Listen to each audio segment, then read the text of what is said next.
사랑의 하나님, 5월의 날씨는 따뜻해졌지만 추운 겨울같이 사는 이들이 있습니다. 병약하여 육체의 고통 속에 있는 이들, 관계의 상처로 아파하는 이들, 일터의 문제로 한숨 쉬는 이들이 있습니다. 저들을 만나주시고 회복시켜 주옵소서. 그리하여 담대한 하나님의 자녀로 살기에 부족함이 없게 도와주시기를 구합니다.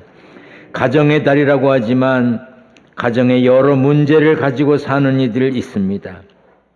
사랑하는 이를 먼저 떠나보내고 슬픔에 잠긴 이들, 자녀가 없어서 혹은 자녀 때문에 안타까운 이들, 깨진 관계 때문에 눈물로 살아가는 이들, 모두에게 힘주시고 위로하여 주옵소서. 함께 있지 못하고 객지, 외국, 군대, 병상에 있는 성도들, 선교지, 선교사, 지교회, 협력교회 목회자와 성도들, 영상과 음성으로 예배에 함께하는 이들이 있습니다. 같은 공간에 있는 이들도 있지만 이제 가나실에 그 밖에 다른 방에서 함께 예배하는 이들도 있습니다. 또한 오늘부터 농학교회 성도들이 새로 이사하여 예배할 수 있게 하신 것도 감사합니다. 이 귀한 시간 모두가 은혜만 되게 하여 주옵소서. 말씀 전하는 종의 입술을 주장하여 주시고 악한 사탄 마귀 틈타지 못하게 하셔서 오직 성령께서만 역사하실 것을 믿고 예수님의 이름으로 기도하옵나이다. 아멘. 할렐루야. 하나님의 은혜와 평강이 함께 계시기를 축원합니다. 저는 5월이 되면 설교하기가 어렵습니다. 다른 목사님들은 어떻게 하시는지 궁금하기도 합니다. 5월을 가정의 달이라고 그러는데 1일은 근로자의 날이고 또 근로를 하는 분도 있고 안 하는 분도 있고 어린이날도 있고 어버이날도 있고 내일은 또 스승의 날이라고 오늘 1부 예배 시작하기 전에 부목사님들이 꽃하고 선물을 사갖고 와서 스승의 은혜는 뭐 한이 없어라 막 노래를 또 해주더라고요. 또 성년의 날도 있지요. 부부의 날 21일을 부부의 날이라고 그러죠. 둘이 하나 되는 날이라고 그래서 왜 설교하기가 어렵냐? 성도들의 가정 상황과 환경이 모두 다르기 때문에 참 어렵습니다.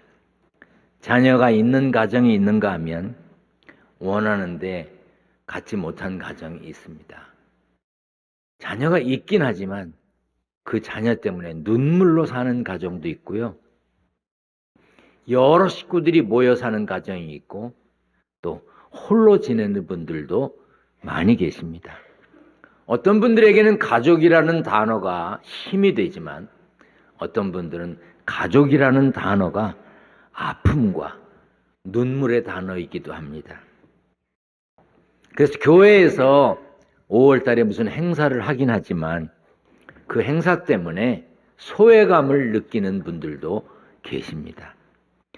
혹 마음 상한 일이 있거나 상한 일이 있더라도 이해해 주시고 서로 조심해 주시면 좋겠습니다.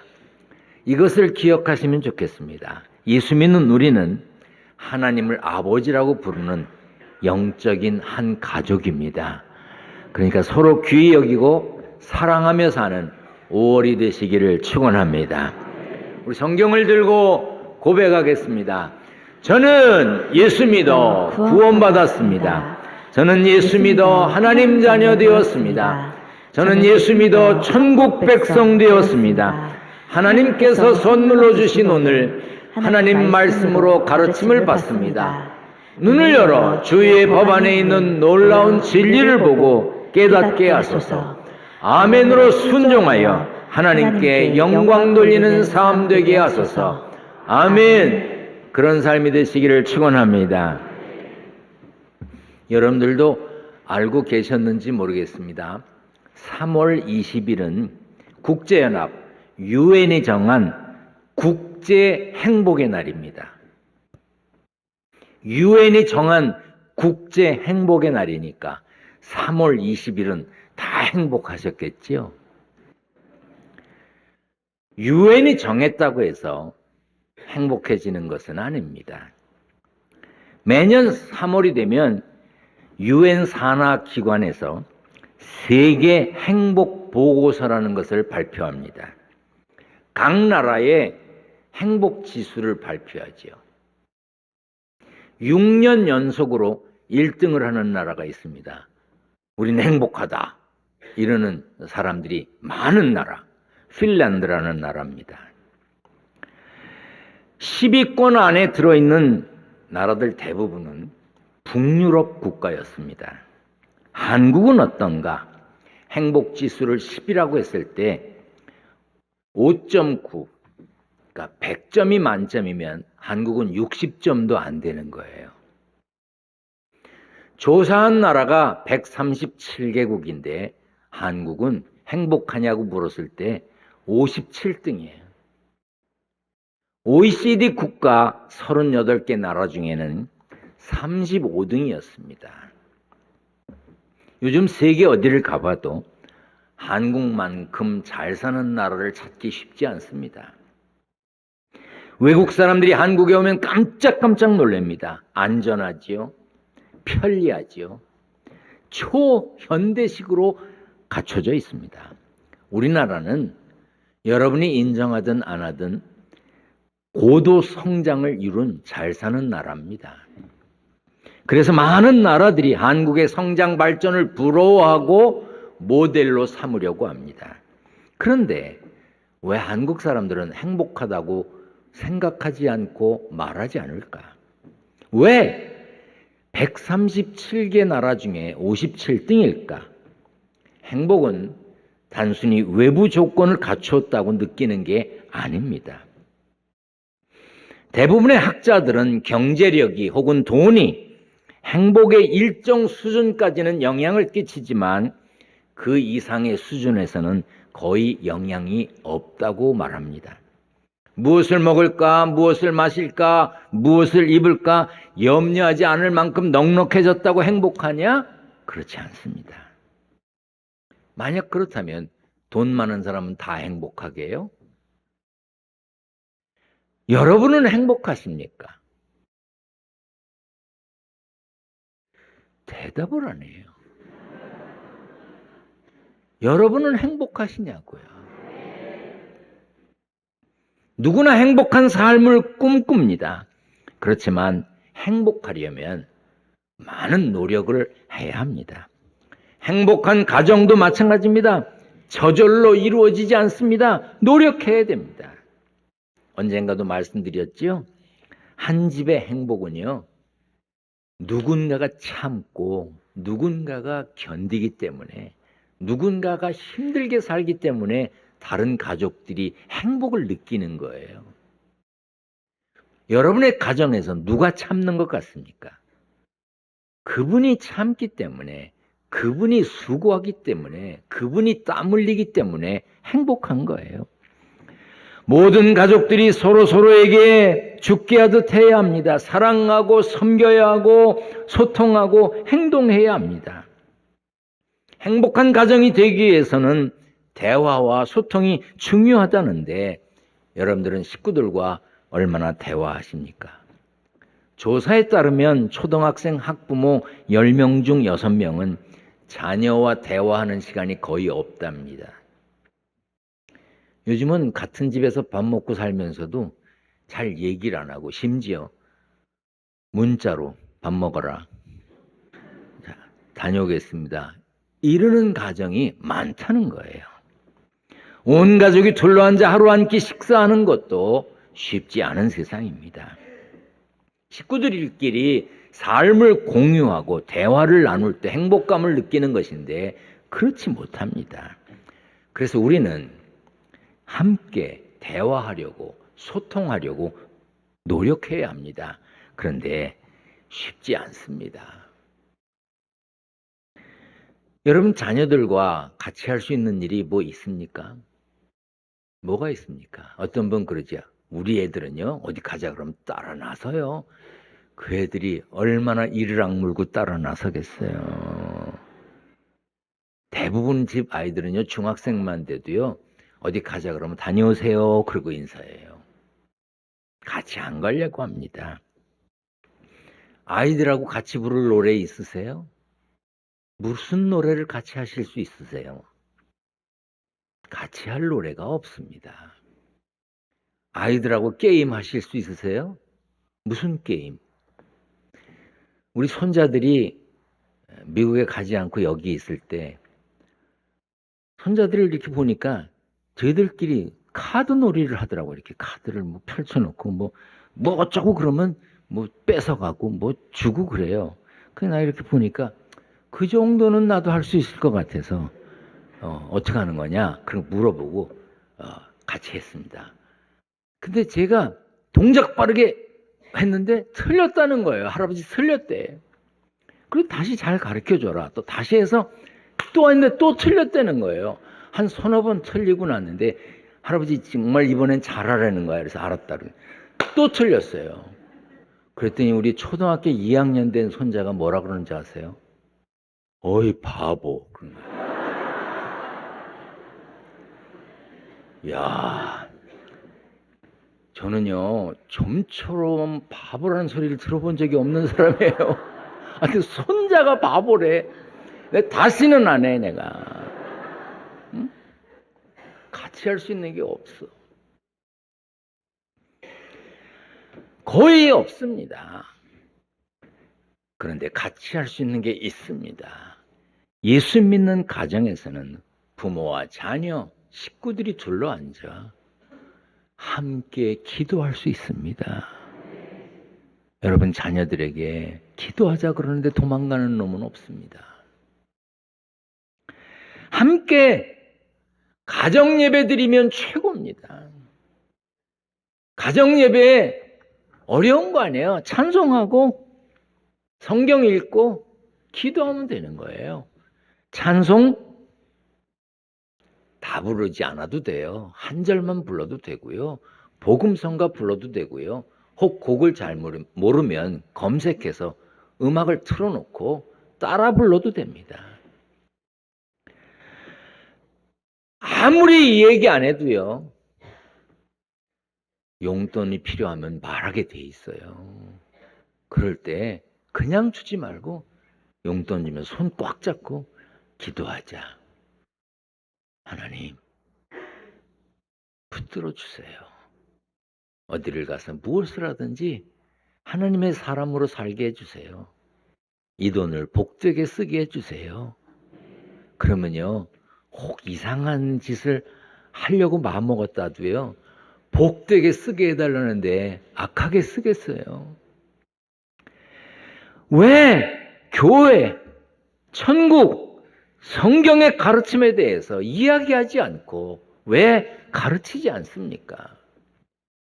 성경 속에 많은 인물들이 가정에서 신앙교육을 받았습니다. 창세기 18장에 이런 말씀이 있습니다. 다 같이 읽습니다. 시작.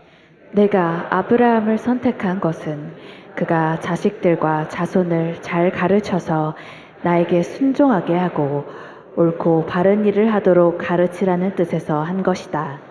그의 자손이 아브라함에게 배운 대로 하면 나는 아브라함에게 약속한 대로 다 이루어 주겠다. 하나님의 뜻을 잘 알았던 아브라함은 후손들에게 하나님의 도를 잘 가르쳤습니다. 창세기 22장에 보면 하나님께서 아브라함을 시험하시려고 아브라함에게 100세에 얻은 아들 이삭을 제물로 바치라 그럽니다. 그때 아브라함이 이삭을 데리고 제사를 지내기 위해서 예배 드리기 위해서 떠납니다. 그때 아들 이삭이 아버지 아브라함에게 묻습니다. 이삭이 이르되 불과 나무는 있거니와 번제할 어린 양은 어디 있나이까? 이삭은요 하나님께 예배하려면 하나님께 제사 드리면 불, 나무, 제물이 필요하다는 걸 알았습니다. 어떻게 알았겠어요? 아버지에게 배웠을 거예요. 아버지가 제사 드리는 것을 보고 알았을 것입니다. 신명기 6장에 보면 하나님은 자녀를 신앙으로 길러야 함을 분명히 말씀하고 있습니다. 다 같이 읽습니다. 시작. 이스라엘아 들으라. 우리 하나님 여호와는 오직 유일한 여호와이시니 너는 마음을 다하고 뜻을 다하고 힘을 다하여 내 하나님 여호와를 사랑하라. 오늘 내가 내게 명하는 이 말씀을 너는 마음에 새기고 내 자녀에게 부지런히 가르치며 집에 앉았을 때에든지 길을 갈 때에든지 누워 있을 때에든지 일어날 때에든지 이 말씀을 강론할 것이며 네 자녀에게 부지런히 가르치라고 그랬는데 현대를 사는 우리가 자녀들에게 언제 가르칠 수 있어요? 뭐 얼굴을 봐야 가르치지. 마주 앉아서 할 얘기가 없다는 이들이 뭘 가르치겠어요? 이 말씀에 순종하려면 가정 예배만큼 좋은 것은 없습니다. 여호수아 24장 15절 말씀입니다. 만일 여호와를 섬기는 것이 너에게 좋지 않게 보이거든 너희 조상들이 강 저쪽에서 섬기던 신들이든지 또는 너희가 거주하는 땅에 있는 아모리 족속의 신들이든지 너희가 섬길 자를 오늘 택하라. 오직 나와 내 집은 여호와를 섬기겠노라. 모세의 뒤를 이은 여호수아는 생애 말년에 오직 나와 내 집은 여호와를 섬기겠다고 선언했습니다. 이는 그의 집 모두 하나님을 예배하는 가정이었음을 알 수 있습니다. 욥의 가정도 하나님을 예배했습니다. 욥은 흠이 없고 정직했고 하나님을 경외하고 악을 멀리하는 사람이었습니다. 그에게는 아들 7과 딸 3이 있었습니다. 그의 아들들의 생일이 되면 돌아가면서 잔치를 베풀고 새 누이를 오라고 해서 함께 음식을 나누었습니다. 욥기 1장 5절에 보면 생일 잔치 이후의 모습이 이렇게 기록되어 있습니다. 같이 읽습니다. 시작. 그들이 차례대로 잔치를 끝내면 욥이 그들을 불러다가 성결하게 하되 아침에 일어나서 그들의 명수대로 번제를 드렸으니 이는 욥이 말하기를 혹시 내 아들들이 죄를 범하여 마음으로 하나님을 욕되게 하였을까 함이라. 욥의 행위가 항상 이러하였더라. 욥은 자녀들의 생일 잔치 후에도 함께 예배를 드렸어요. 신약에서도 신앙교육의 중요성을 수차례 언급하고 있습니다. 그 중에 대표적인 구절이 에베소서 6장 4절입니다. 아비들아 너희 자녀를 노엽게 하지 말고 오직 주의 교훈과 훈계로 양육하라. 부모님들께 묻겠습니다. 여러분은 언제 주의 교훈과 훈계로 자녀들을 양육하셨습니까? 자녀들을 위해서 하나님의 말씀을 가르쳐 줄 수 있고 기도할 수 있는 시간, 가정예배 시간입니다. 베드로전서 3장 7절 말씀에 남편들아 이와 같이 지식을 따라 너희 아내와 동거하고 그를 더 연약한 그릇이요 또 생명의 은혜를 함께 이어받을 자로 알아 귀히 여기라. 이는 너희 기도가 막히지 아니하게 하려 함이라. 남편들은 아내를 대할 때 자기보다 약한 자임을 알아야 합니다. 뭐 남녀 평등 이걸 말하는 것을 거부하는 게 아니에요. 힘에 약하잖아요. 물건을 들어도 더 많이 들 수 있고 덜 들 수 있잖아요. 차별이 아니라 다른 것을 구별하는 거예요. 남자와 여자 힘이 달라. 그러니까 연약함을 인정하라는 거예요. 그리고 귀히 여기라는 거예요. 왜? 그래야 내 기도가 막히지 않는다는 거예요.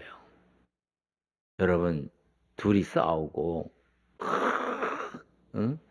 사내 안 사내 그리고 교회 와서 하나님이 이 원수 마귀를 어떻게 하냐고 그런 기도 하나님 안 들으셔.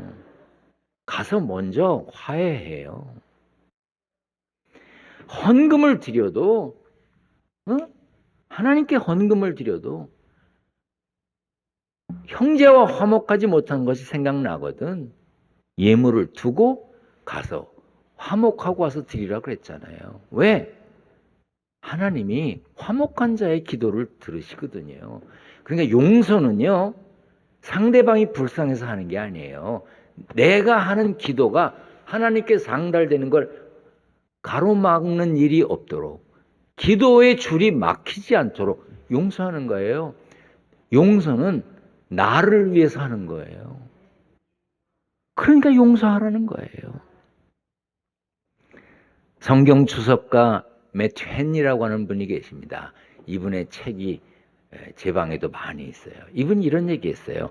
당신의 가정을 작은 교회로 만들어라. 또 설교를 얼마나 잘하셨으면 설교의 황제라고 하는 소리를 들었던 분이 계세요. 찰스 스펄전이라고 하는 분인데 그분이 이런 말을 했어요. 경건한 자녀를 기르고 싶습니까? 우리가 흙으로 돌아간 뒤에도 후손들이 하나님을 섬겼으면 좋겠습니까? 그렇다면 그들도 하나님을 경외하도록 가정 예배로 함께 모여 힘써 훈련시키십시오. 가정 예배를 어렵게 생각하기 때문에 못합니다. 가정 예배 찬송, 말씀, 기도 하면 됩니다. 찬송가는 한 곡을 불러도 좋지만 한 절만 불러도 좋습니다. 복음 성가를 해도 좋고요. 말씀은요, 월간 기둥을 이용해도 좋고 다른 가정 예배 자료를 이용해도 좋습니다. 혹은 가장이 성경 한 곳을 정해서 읽고 그 말씀을 설명하면 좋습니다. 더 좋은 게 있습니다. 뭐 구차하게 이런저런 소리 할 필요 없고 식구들이 돌아가면서 1절부터 끝절까지 읽는 거예요. 아버지가 1절, 어머니가 2절, 아들이 3절, 딸이 4절 이렇게 돌아가면서. 오늘이 며칠이에요? 너무 행복해서 세월 가는 것도 몰라. 오늘이 며칠이에요? 14일이면 잠언 14장을 읽는 거예요. 잠언은 31장까지 있습니다. 잠언을 읽다 보면요, 남편이 아내에게 하고 싶은 이야기, 아내가 남편에게 하고 싶은 이야기, 아버지가 자식에게 하고 싶은 이야기, 어머니가 자식에게 하고 싶은 이야기, 자식들이 부모님들에게 하고 싶은 얘기, 형제들에게 하고 싶은 얘기, 거기 다 들어 있습니다.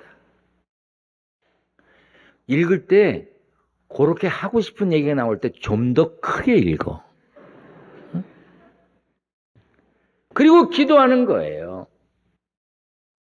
가장이 기도해도 좋고 식구들이 돌아가면서 해도 돼요. 떠듬거리면 어때요? 기도하라고 작은 기도책도 만들어 드렸잖아요. 할 수만 있다면 손에 손을 잡고 기도하면 좋습니다. 그런데 매일 모일 수 있나요? 매일 모이는 거 어렵습니다.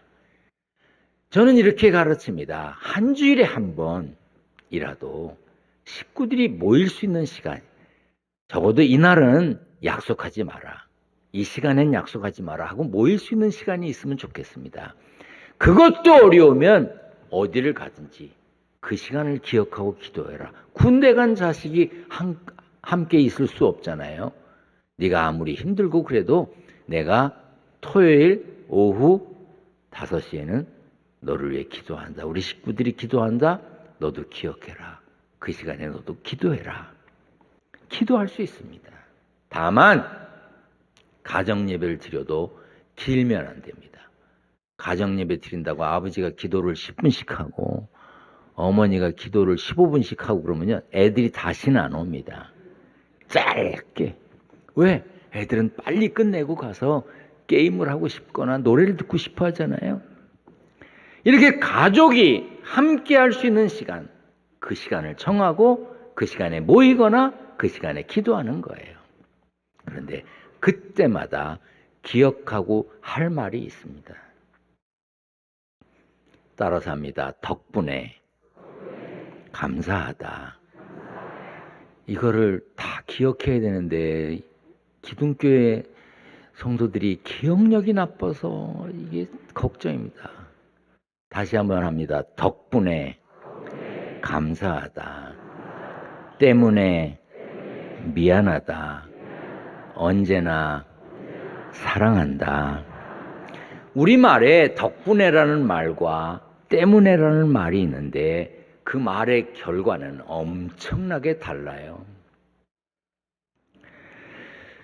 경영의 신으로 불렸던 일본의 전설적인 기업인 마스시타 고노스케는 숱한 역경을 극복하고 94세까지 살면서 수많은 성공 신화를 이뤄낸 사람입니다.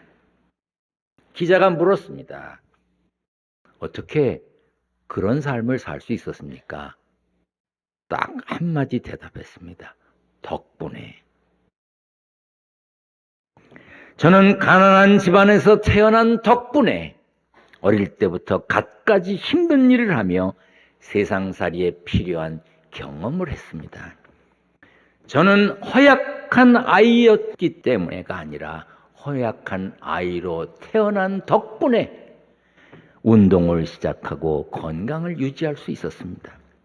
저는 학교를 제대로 다니지 못했기 때문에가 아니라 학교를 제대로 다니지 못한 덕분에 만나는 모든 사람이 제 스승이었고 제가 모르는 것을 부끄럽게 여기지 않고 물었습니다. 저는 덕분에 이렇게 되었습니다. 그런데 보통 사람은 어떡하지요? 우리 집은 가난했기 때문에, 나는 공부를 많이 못했기 때문에, 나는 학교를 많이 다니지 못했기 때문에, 나는 허약했기 때문에 이렇게 핑계를 댑니다. 여러분은 어떠십니까? 여러분들 자녀들 때문에 골치 아픕니까? 아버지 때문에 힘들었습니까? 직장 때문에? 그러지 마세요. 덕분에 감사합니다. 하나님 덕분에, 부모님 덕분에, 친구 덕분에, 교회 덕분에 나는 감사합니다. 여러분 오늘 예배 마치고 부모님께나 자식들에게 전화 한 번씩 하세요. 아버지 덕분에 이렇게 살고 있습니다. 감사합니다. 아들아, 네 덕에 내가 행복하구나. 딸아, 네 덕에 내 마음이 이렇게 편안하구나. 그리고 한마디 더 붙여요. 나 때문에 힘들었지? 미안하구나. 남들처럼 해주지 못한 나 때문에 힘들었지? 미안하다. 언제나 사랑한다. 가정에서 이렇게 말하고 기도하고 용서하고 덮어지면 눈물을 흘릴 일이 어디 있겠습니까? 덕분에 감사하다. 덕분에 감사합니다. 저 때문에 마음 아프셨죠? 미안합니다. 저 때문에 힘들었지요? 미안합니다. 나 때문에 힘들었지? 미안하구나. 그렇지만 언제나 사랑한다. 식구들이 다 모여 있어야만 예배 드릴 수 있는 것 아니지요. 혼자라도 찬송 부르고 성경 한 장 읽고 기도하면 되는 것이지요. 온 세계로 흩어져 있어도 같은 시간에 기도하면 예배가 되는 것 아니겠습니까? 오늘도 하나님이 우리에게 세상 살게 해주셨는데 이것 때문에 안 됐습니다. 저것 때문에 안 됐습니다. 이것 때문에 틀렸습니다. 이러고 살면 실패한 인생일 수밖에 없잖아요. 덕분에 감사합니다. 오늘도 주 안에서 감사를 말하고 행복한 삶의 주인공이 되시기를 축원합니다. 축원합니다. 전능하신 하나님, 신앙생활하는 덕분에, 기둥교에서 만난 덕분에 감사합니다. 나 때문이라고 생각될 만한 일에 미안하다고 말하게 하시고 언제나 사랑한다고 말하고 사는 저희들 되게 하여 주옵소서. 세상에 살면서 힘들고 어려운 일 많았지만 땀 흘려 일하여 얻은 소득을 구별하여 하나님께 드립니다. 성도들의 11조 감사헌금, 건축헌금, 선교헌금 1,000번 제물 하나님께서 받으시고 저들의 가정과 일터를 축복하여 주옵소서. 저들이 특별히 건강하여 하나님과 사람 앞에 부끄러움 없이 사는 힘 있는 성도들 되게 하여 주옵소서. 오늘도 예배할 수 있게 하신 하나님의 은혜에 감사드리며 예수님의 이름으로 기도하옵나이다. 아멘.